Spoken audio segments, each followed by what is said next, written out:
کلہم قد وجبت لہ النار۔ حدیث پاک کا مفہوم یہ ہے، حضرت علی شیر خدا فرماتے ہیں کہ اللہ کے پیارے رسول صلی اللہ علیہ وسلم نے ارشاد فرمایا کہ جو مسلمان قرآن کریم کو حفظ کرتا ہے، جو مسلمان قرآن کریم کو حفظ کرتا ہے یعنی قرآن کا حافظ ہوتا ہے، حضرات محترم پروردگار عالم اس حافظ قرآن کو کل قیامت کے دن جنت میں داخل فرمائے گا۔ کل قیامت کے دن حافظ قرآن کو جنت میں داخل فرمائے گا اور اس کے خاندان کے 10 ایسے افراد کو جس پر کہ جہنم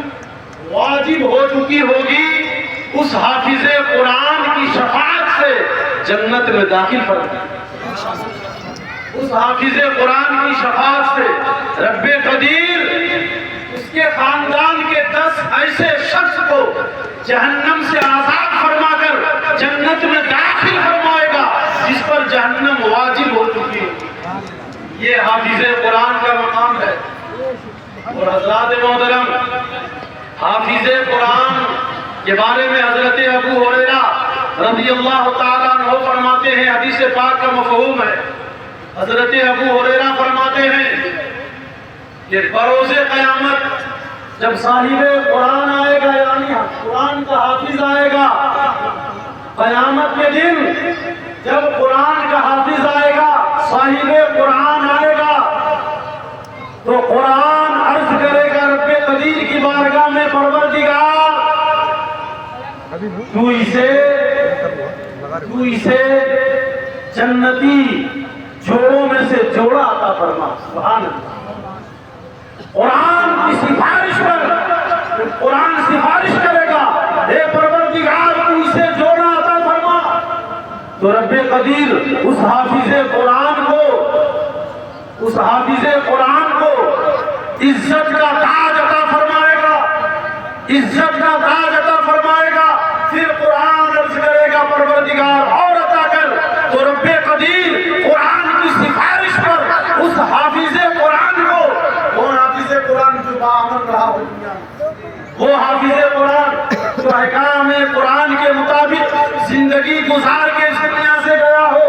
وہ باعمل حافظ قرآن کے لیے یہ حدیث رسول ہے جو دنیا میں رہ کر قرآن کے احکام پر عمل کرتا رہا اور قرآن کے مطابق اپنی زندگی کو گزارتا رہا۔ اس باعمل حافظ قرآن کے بارے میں اللہ کے پیارے رسول فرماتے ہیں بروز قیامت قرآن عرض کرے گا پروردگار تو اس حافظ قرآن کو عطا کر دے، پروردگار اسے عزت کا تاج عطا فرمائے گا۔ پھر قرآن عرض کرے گا پروردگار اور عطا کر دے، تو رب قدیر اسے عزت کا جوڑا عطا فرمائے گا۔ پھر قرآن عرض کرے گا پروردگار تو اپنے اس حافظ قرآن بندے سے راضی ہو جا، پروردگار اس سے راضی ہو جائے گا۔ آخرکار یہ قرآن کریم ہے پیارے، قرآن کریم، اور قرآن وہ کتاب ہے جس جیسی کتاب آج تک دنیا میں نازل نہیں ہوئی۔ حضرات محترم، قرآن عظیم کتاب ہے، عظیم اللہ کا کلام ہے، اس جیسا کوئی کلام نہیں، اس جیسی کوئی کتاب نہیں۔ وہ قرآن جس کا پڑھنا عبادت، وہ قرآن جس کا سننا عبادت، وہ قرآن جس کا دیکھنا عبادت، وہ قرآن جس کا چومنا عبادت، وہ قرآن جس کا کہ سینے سے لگانا عبادت۔ قرآن کریم کا جہاں پڑھنا عبادت ہے وہیں دیکھنا بھی عبادت ہے، وہیں بوسہ لینا بھی عبادت ہے، وہیں چومنا بھی عبادت ہے۔ حضرات محترم، قرآن کریم پر عمل کرنے والے بنو، اس لیے میں دعا کروں گا پروردگار جتنے بھی حافظ قرآن ہیں یا جتنے بھی حافظ قرآن بن رہے ہیں، پروردگار سب کو باعمل بنائے، سب کو باعمل بنائے، اور قرآن کریم صرف نام کے حافظ بننے کے لیے قرآن کو حفظ مت کرو، بلکہ قرآن کو زبانی یاد کرنے کے لیے حافظ قرآن بنو۔ نام کے حافظ بنو گے بیکار ہو جاؤ گے، جب کام کے حافظ بنو گے کامیاب ہو۔ اس لیے قرآن کو سینے میں بسانے کے لیے، حافظ کہلوانے کے لیے قرآن کو حفظ مت کرو، بلکہ قرآن کو یاد کرنے کی نیت سے قرآن کو یاد کرو اور بعمل رہنے کی ہمیشہ دعا کرو کہ پروردگار جس طریقے سے میں نے قرآن کے ایک ایک حرف کو سینے میں بسایا ہے، بالکل اسی طرح میں قرآن کے ایک ایک حرف پر عمل کرنے والا بھی ہوں۔ بہت ہی خوشی اور شادمانی و مسرت کا یہ موقع ہے کہ ہمارے شوکت بھائی کے صاحبزادے سیف علی نے قرآن کریم کا حفظ مکمل کیا۔ ابھی آپ حضرات دیکھیں گے آل رسول حضور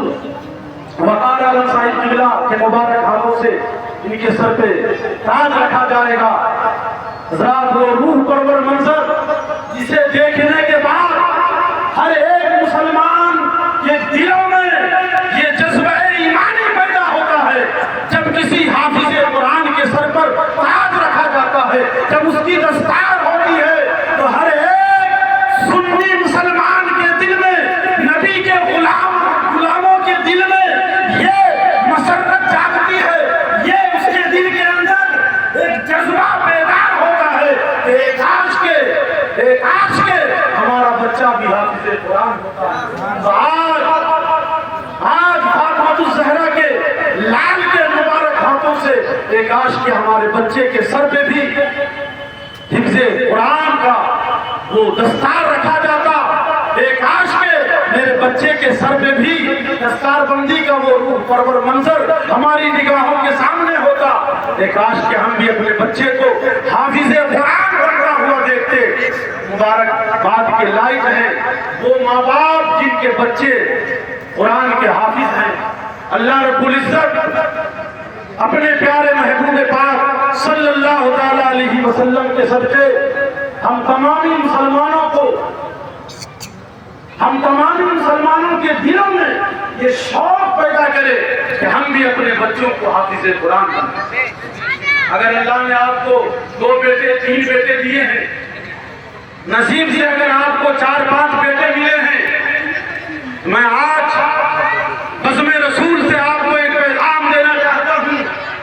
کہ جہاں آپ اپنے بچوں کو ڈاکٹر بنائیں، انجینئر بنائیں، پروفیسر بنائیں، IAS IPS بنائیں، سب کچھ آپ بنائیں، لیکن میرا مشورہ آپ اپنے تختی دل پر نوٹ کر کے لے جائیں کہ اپنے ان 3-4-5 بچوں میں سے ایک بچے کو حافظ قرآن، قاری قرآن، عالم بعمل ضرور بنائیں۔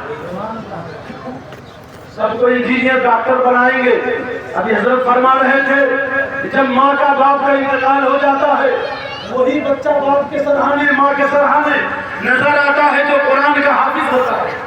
جو قرآن کا قاری ہوتا ہے، جو عالم ہوتا ہے، وہی باپ کے سرہانے، ماں کے سرہانے قبر پہ بھی، اور جب باپ کی روح نکلنے والی ہوتی ہے، باپ بستر مرگ پر ہوتا ہے، جاگنے کے وقت وہی حافظ قرآن بیٹا، وہی قاری قرآن بیٹا، وہی عالم بیٹا ماں باپ کے سرہانے کھڑا ہوا سورہ یاسین پڑھتا نظر آتا ہے، قرآن کی تلاوت کرتا نظر آتا ہے، قرآن کی چھوٹی چھوٹی سورتوں کو پڑھتا ہوا وہی بیٹا نظر آتا ہے۔ لہذا لاکھوں کروڑوں روپے خرچ کر کے جس بیٹے کو اپنے ڈاکٹر بنایا تھا، ماسٹر بنایا تھا، انجینئر بنایا تھا، وہ آپ کے کام نہیں آ رہا ہے۔ وہی بیٹا جس کے لیے آپ نے زیادہ محنت نہیں کی، مہینے میں 400-500 روپے آپ نے خرچے کے لیے دیے، وہی اپنا اترا ہوا کپڑا اسے دیا، وہی پھٹا پرانا آپ نے لباس دیا، جہاں کہ آپ نے بچے پر زیادہ دھیان نہیں دیا، وہی انجینئرنگ کرنے والے بچے پر آپ نے لاکھوں روپے خرچ کیے، ڈاکٹر بننے والے بچوں پر آپ نے لاکھوں روپے خرچ کیے، وہ بچہ دور نظر آتا ہے۔ حضرات سینے پہ ہاتھ رکھ کے ذرا سوچو کہ لاکھوں کروڑوں روپے خرچ کرنے کے بعد جس بیٹے کو آپ نے ڈاکٹر بنایا تھا وہ آپ کے کام نہیں آ رہا ہے، دور سے دیکھ رہا ہے اور اشارہ کر رہا ہے کہ میرا بھیا جو حافظ ہے وہی باپ کے سرہانے جائے، مجھے تو کچھ نہیں معلوم، میں تو قرآن پڑھنا نہیں جانتا، میں تو قرآن کی تلاوت نہیں کرنا جانتا، لہٰذا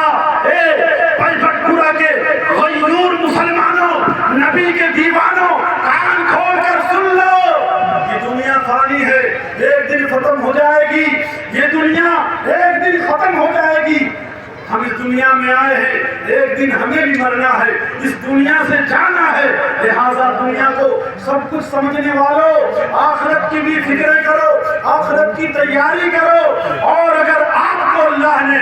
کئی بیٹے دیے ہیں ان میں سے ایک بیٹے کو ضرور حافظ قرآن بناؤ، قاری قرآن بناؤ، عالم باعمل بناؤ۔ پروردگار عالم کی بارگاہ میں دعا ہے کہ رب قدیر آج کی اس محفل کو اپنے پیارے محبوب کے صدقے اپنی بارگاہ میں قبول فرمائے۔ پروردگار عالم سے دعا ہے کہ رب قدیر حافظ سیف علی کو قرآن کے احکام کے مطابق پوری زندگی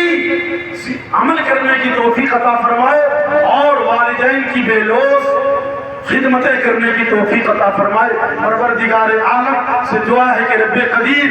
جن جن کے بیٹے حافظ قرآن ہیں، قاری قرآن ہیں، رب قدیر ان تمام حفاظ کو، ان تمام قرہ کو پوری زندگی باعمل رکھے۔ استغفر اللہ ربی من کل ذنب واتوب الیہ۔ کلمہ شریف پڑھیں، لا الہ الا اللہ محمد رسول اللہ صلی اللہ علیہ وسلم۔ اسلام زندہ باد، ایمان و مومن پائے زندہ باد۔ السلام علیکم۔